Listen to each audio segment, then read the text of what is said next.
All right, so part two about my experiences with anxiety, anxiousness, and why I'm even doing this. So, like I said, I have many stories. I got many more stories about just my experiences, but what also too is this. All right, when I had a moment of thinking just too much ahead, I had to realize it was something with my mind. So at a time, it was funny. So like I was just trying to look for something. Like I was going to church, but I was also just really looking just for knowledge and just truth and just information. So I started looking into like alien stuff. So of course I got into the like alien stuff with the grays and just a whole bunch. And then through my alien search, I came across a guy named Billy Meyer. So he is Billy Edward Albert Meyer.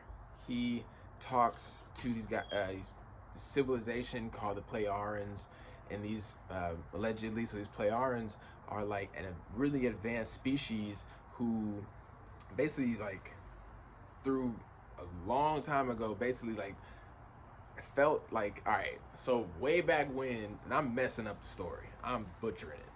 So way back when, like we was humans. So and there was like more so like the solar system was more than what it is now. Like it was the planet, it was Earth, but Earth at the time wasn't like habitable. So like the Mars, like the asteroid belt was like the it was like another planet. I forgot what it was called. It got like destroyed through war, and then Mars used to be a habitable planet. And so like basically, I'm just getting wait a minute. I'm going like way this way. Trying to talk about my experiences. So in all, I got really involved with this guy named Billy Meyer, and so outside of him having the whole alien stuff, he talked a lot about just consciousness and a lot about just peace. And he just really gave a lot of information. So I was working at the library at that time. So I had nothing but time but to just read all day. So I read a whole bunch of books and just a lot of things just started clicking to me. And I one of the things that like clicked to me, so I was going to church, and what was kind of struggling for me was just when I look at God, God is to me just an outside image. So when I'm praying, I'm praying to, I'm not saying God bless me with this or God give me this. It wasn't working. I didn't feel like it was working. Like it just wasn't working. But when I started to put manifestations or started to like talk within myself or say my consciousness or my spirit, those started to resonate a little bit more with my feeling and just what was going on. So and a lot of just kind of what he was mentioning, a lot about it's about action and just that's where meditation comes in. That's where meditation comes in, and where meditation was a huge tool for me when it came to growth. Like, I mean, yeah, let's say my mind was just all over the place. Well, what meditation did to me is that it made me stop thinking about so many things, and I started just to learn how to just be still and be in the moment and to not react. It's another thing, to not react to a bunch of things. I was just reacting to a bunch of stimuli. I was just reacting, but my reaction wasn't good. Like, for example, when it comes to work, I really work hard so my boss don't talk to me. And I don't want my boss to talk to me because I'm like avoiding just those hard conversations. I don't want my boss to hit me with like, "Hey, Derek, you ain't been doing what you're supposed to do. You're like, what are you doing in between this hour to this hour? Because it doesn't seem like a lot of productivity. Like, you're fired." So that's like my biggest fear is they like, "You're fired," and I'm just like, "What the hell?" And like that's why I just really work hard, because I avoid those things. But that's like added stress. It's kind of like anxiety. So let's say I'm about to be late for work. Let's say I've been late for work twice in a week. Well, as I'm on the way to work, I'm feeling anxious and feeling like shit, I'm about to get fired, or like my boss about to talk to me. Like, I'm not feeling good. So it's just like I gotta let that stuff go. And I had to learn to let things go. And there's some good books I want to talk about that called the Sedona Method about letting go. And just going through a breakup and everything, like I had to like that was a lot on my mind. So just having to let go of that and just really working on not having my mind be flooded with thoughts all day and be just flooded with just things that I don't want to think about slash things that just don't make me feel good. I would literally just be emotionally just wavering over the thoughts that I would have, and they weren't always positive thoughts. I wasn't never grown out the womb to be thinking positive, because naturally, I mean, people gonna doubt you. And when you don't already have something strong within yourself that you want to do, then as a man, I feel like people gonna doubt you. Like, for example, let's say like I'm young and I'm like, I want to be an NBA player. People look at me like, well, you can't be no NBA player. Look at you, barely shoot free throws. You, I don't miss no layups, but like you miss threes. You ain't tall enough. So if I'm not already strong within myself or having like a lot of confidence, then I feel like I'm gonna just be waving to the negatives and just be waving to what they're saying. And I'm like, dang, like I guess you're right.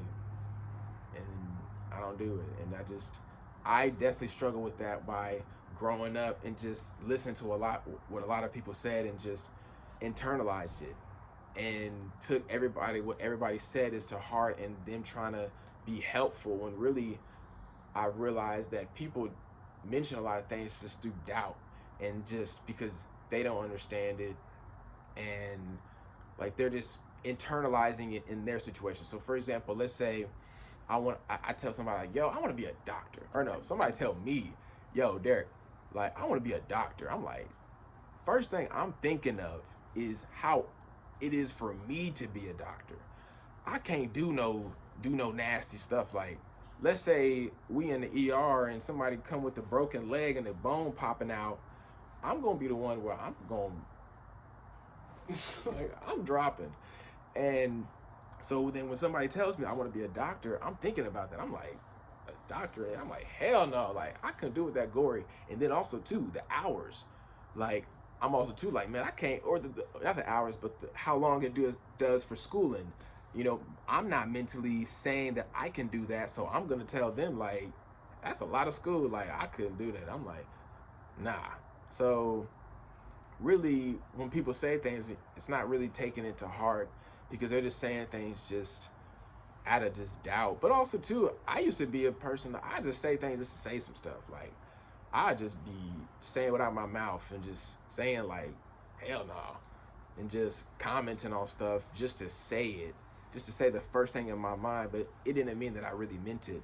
So on an outside end, on a reverse end, if I'm telling people about my dreams, they're saying something, but sometimes they're not even that serious on what they saying, slash sometimes they could be saying something, but like I feel like it's my job to smoothen out what they're saying. Like naturally people gonna doubt. I feel like creation is gonna talk to you just outwardly. Like, the world's like everything is like surrounded, everything's like pointing towards you. I look at it. And so saying that, when you saying you're gonna do something, let's say I wanna be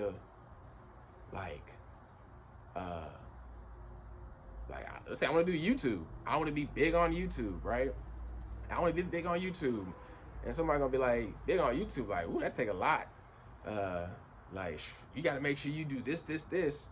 And see, I can take it to heart and be like, well, like, I can get into what they're saying, but if I'm taking an observant point of view in my life, then I can see that they're really just hitting me with just things that I should be aware of. So for example, like, okay, it takes commitment. It takes this, or it takes like talking to people, and I can't do that.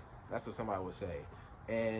But knowing, okay, well, I can be within myself and say, okay, I can do that, and I can then answer something else, and just like naturally, I'm kind of going crazy all over the place, but naturally, I feel like life smooths itself out. Like things just smooth itself out. When you are saying something, let's say you in a group and you say an idea, it comes out as like a rough edged ball. And as like everybody speaks, they're really like smoothing out the ball, and then through conversation, through debate, through you're wrong, you're right, through all that, then you come to a truth, and now you have a smooth ball, and that's the answer. And I think there's more to answers, but that's what I feel like happens naturally when you mention an idea or you mention something. And I think it's natural if you have an idea and you ain't been thinking about it, well, somebody's gonna freaking doubt you and is gonna easily uproot what the hell you saying because you wasn't really strong into what you was even saying in the jump. So where am I going with this on how this comes to my life? Like, I gotta think about it. I gotta give it a second. But like, I just think having a vision and just being strong, I don't even know. But this is part 2 about why I am just consciously just focused on this stuff and just wanting just to tell people about my experiences about, anxiety. And also another thing, like depression. Like, let's talk about that. I'm at a point now where I actually I can go through some very tough times, and now truly I don't think about committing any type of suicide. Like, there would be a time I used to want to just blow my motherfucking brains out. Like, I would just be ready to end it all at all times. And why that was, well, looking back, it was because, I wasn't strong enough just to go through obstacles. And, suicide to me was, of course, giving up and out.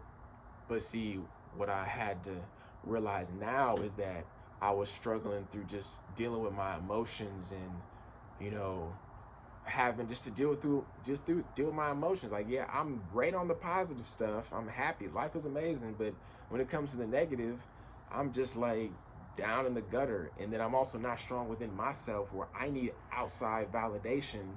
I need external validation. I need other people to tell me that I'm okay and that I'm good, and it's not strong within me. So yeah, when I'm doing an outcry for suicide, it's like, in a way, it's like an outcry for help.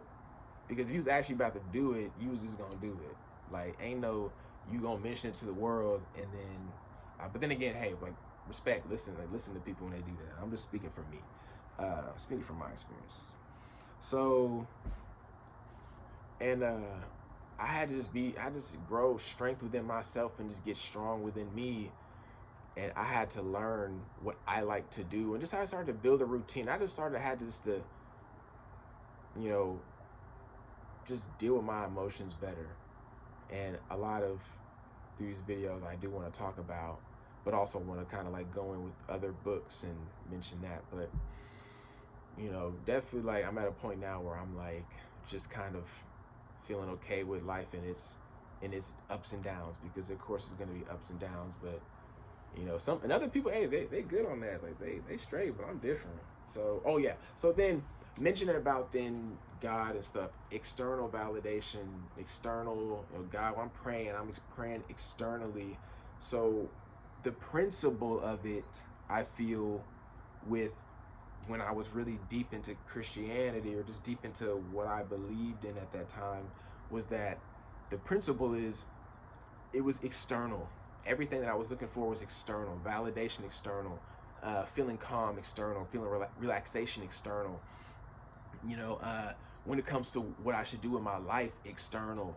So everything was just external. But when I started to say my consciousness, my spirit guide me, or my consciousness fill me with peace, fill me with happiness, everything started to kind of come internally and start internally. And I realized that I needed to, look within pay attention to my feelings, first, before really. It's like pay attention to my feelings, but also within paying attention to my feelings, like taking a moment to pause.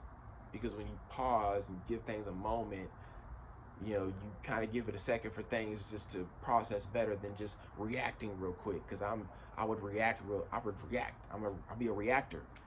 And yeah, I do want to, there's other stuff. So just really that. I don't want to make this super long, but I appreciate you guys for tuning in. That was part 2 of why I am just doing this and everything. So I'll be back. Appreciate y'all.